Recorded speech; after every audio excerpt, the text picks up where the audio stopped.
Bismillahirrahmanirrahim. Assalamualaikum warahmatullahi wabarakatuh.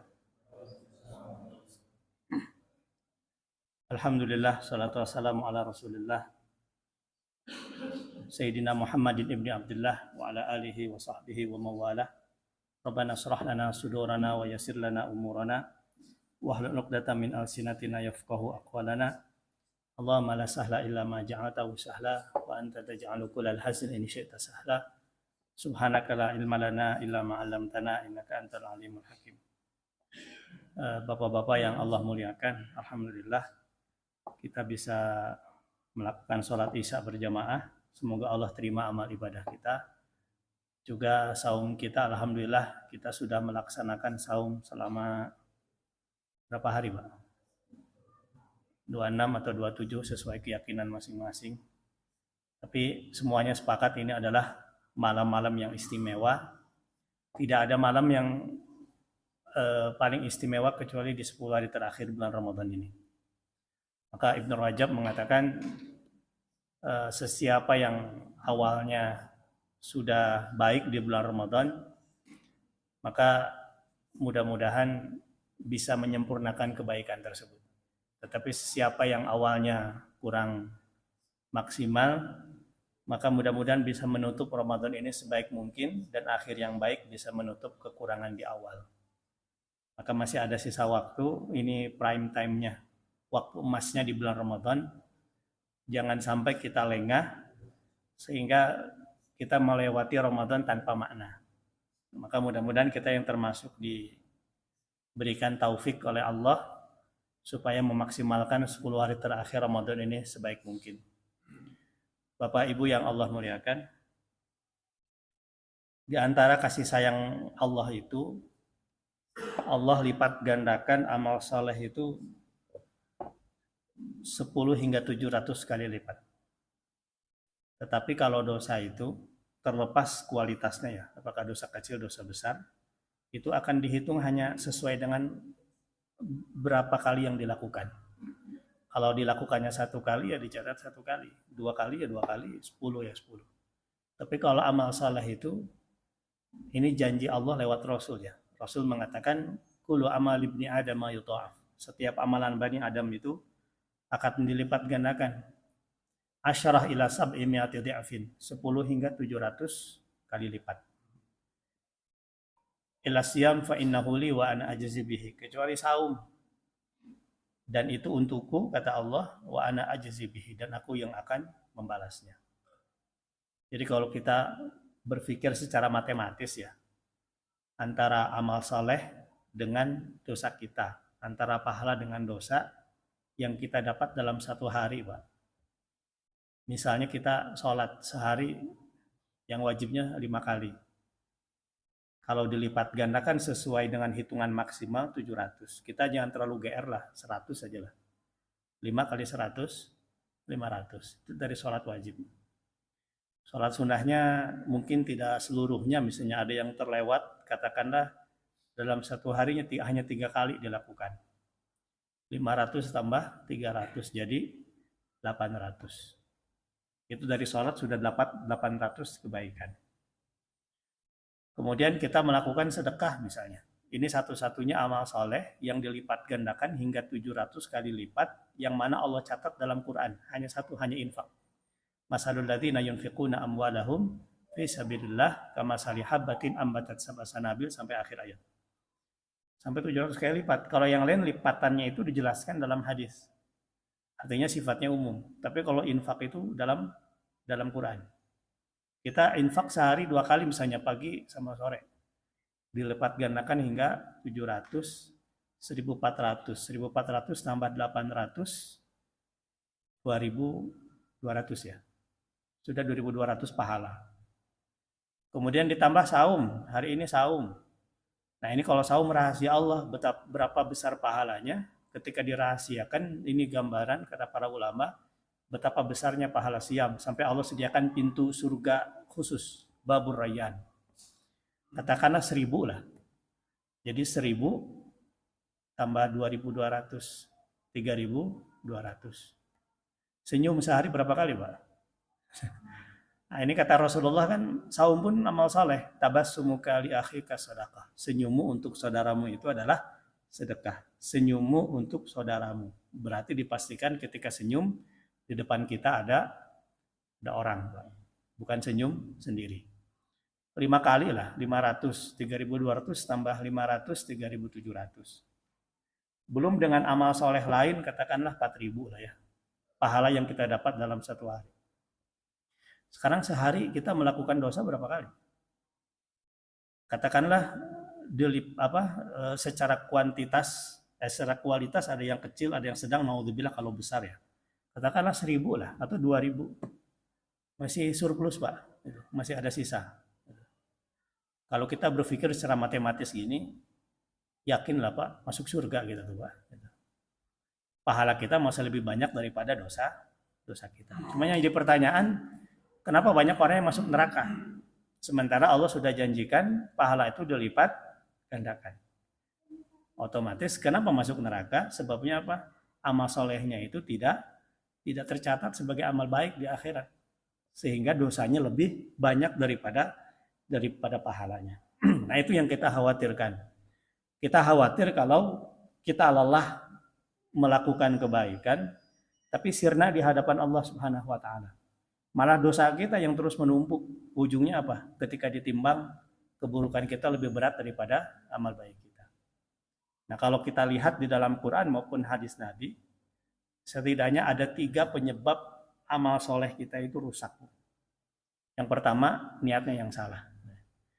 Kita boleh jadi naudzubillah min dzalik, selama ini berlelah-lelah, bukan ridha Allah yang dicari, tapi ridha manusia. Padahal Imam Syafi'i mengatakan, ridha nas ghayatun la tudrak. Ridha manusia itu tujuan yang tidak akan pernah tercapai.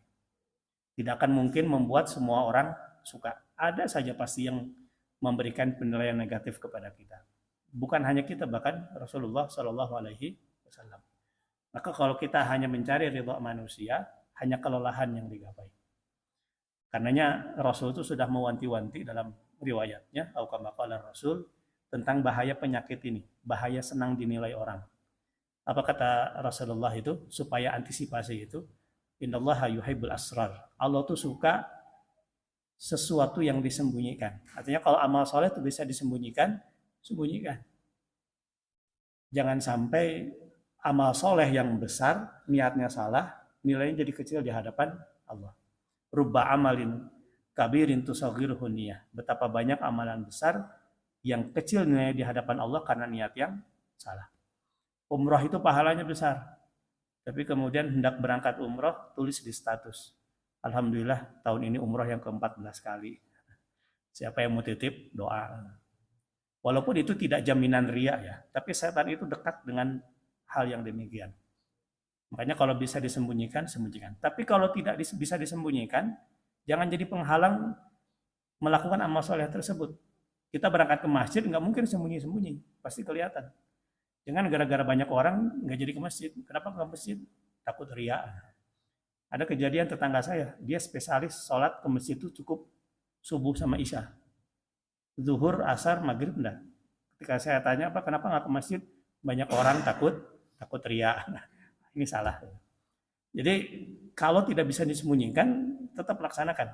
Jangan menjadi penghalang. Tapi kalau bisa disembunyikan, lebih baik sembunyikan. Nah itu niat.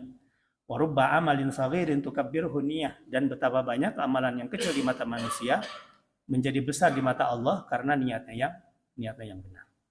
Maka mudah-mudahan kita melakukan amal saleh kecil atau besar, dan Allah pun berikan kemampuan kita untuk memurnikan niat kita.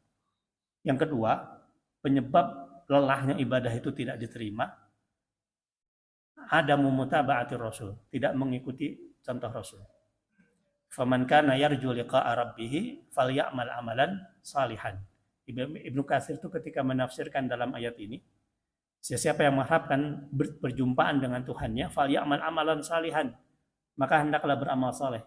Beliau menafsirkan amal saleh di situ adalah mutaba'atur Rasul, yang mencontoh kepada Rasul Shallallahu Alaihi Wasallam tanpa memungkiri adanya ikhtilaf selama masing-masing argumentatif. Jadi jangan mengklaim saya benar kamu salah, sementara masing-masing punya dalil yang kuat. Selama itu masih argumentatif, tidak ada masalah. Makanya Abu Hanifah itu mengatakan min alamatil fiqhi al-ikhtilaf. Di antara ciri fikih itu adanya perbedaan. Kalau tidak terjadi perbedaan bukan fikih namanya. Maka selama itu masih furu'iyah dan masing-masing punya dalil, ya kita harus toleran, harus tenggang rasa. Tapi poinnya adalah harus argumentatif. Kita harus punya dalil ketika beribadah. Selama masih berbeda pendapat tidak ada masalah. Sholat malam, ada yang 11, ada yang 21, semuanya benar. Walaupun saya secara pribadi berpendapat sholat malam itu tidak ada batasnya. Makanya Imam Malik itu 36 rakaat sholat malamnya. Kalau di Madinah Mekah kan 2321 ya. Sahabat Nabi Jabir bin Abdullah itu 200 rakaat. Ya kita 500 lah ya. Dikurangi tersisa 11. Nah, sesuai dengan kemampuan kita. Tapi memang kalau sholat di tempat umum jangan lama-lama, jangan panjang-panjang.